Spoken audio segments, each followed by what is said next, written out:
Kamrej police મથકમાં કોલવડ ખાતે જાત્રા લઈ જવાના નામે ઠગાઈ થઈ હોવાની પોલીસ ફરિયાદ નોંધાઈ છે। કામરેજના કોલવડ ખાતે રહેતા અને અલગ અલગ રાજ્યોમાં શ્રીમદ ભાગવત કથા કરતા કિરીટ ભરતી ભાનુ ભરતી ગોસ્વામી પોરબંદરના મોચા ગામે આવેલા હનુમાનજીના મંદિરે દર્શન કરવા માટે ગયા હતા।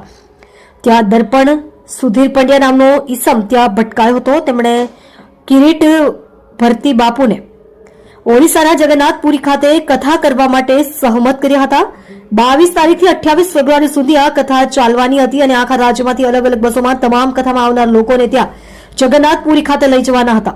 દર્પણ પંડ્યાએ તમામ લોકો પાસેથી ત્યાં રહેવાના અને જમવા સહિતના અન્ય સુવિધાઓ માટે વ્યક્તિ દીઠ ₹3500 પણ લીધા હતા। નિયત સમય પ્રમાણે કામરેજથી 4 જેટલી બસો ઉપડી હતી। બસના ચાલકે પેટ્રોલ પંપ પર ડીઝલ ભરવા માટે બસ ઉભી રાખી હતી અને દર્પણ પંડ્યાને ડીઝલના પૈસા બાબતે જણાવતા દર્શન પંડ્યાએ પોત પ્રકાશ્યું હતું અને સર્વર ડાઉન છે, પૈસા ટ્રાન્સફર થઈ શકે એમ નથી।